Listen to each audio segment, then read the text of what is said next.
carritos, loco.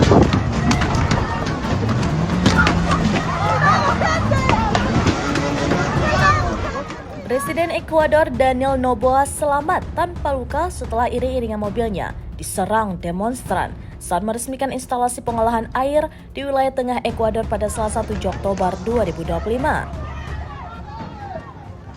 Dalam rekaman video yang dirilis pemerintah, terlihat para demonstran membawa bendera dan mengumpulkan batu serta bata besar di tengah jalan.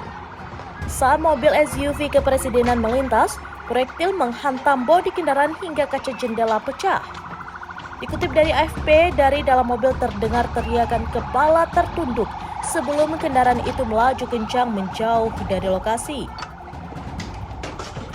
Ratusan pengunjuk rasa menentang kenaikan harga bahan bakar melempari mobil presiden dengan batu. Bahkan ditemukan bekas peluru di kendaraan lapis baja Noboa. Serangan ini terjadi di tengah gelombang protes besar akibat kebijakan penghapusan subsidi bahan bakar yang memicu bentrokan dan korban jiwa. Noboa telah menetapkan keadaan darurat di beberapa provinsi. Kekerasan di Ekuador meningkat seiring meluasnya pengaruh geng narkoba yang memanfaatkan kerusuhan untuk memperkuat jaringan mereka. Noboa berencana menggelar referendum guna membuka kembali kerjasama militer dengan Amerika Serikat demi memperbaiki keamanan nasional.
Carritos, loco.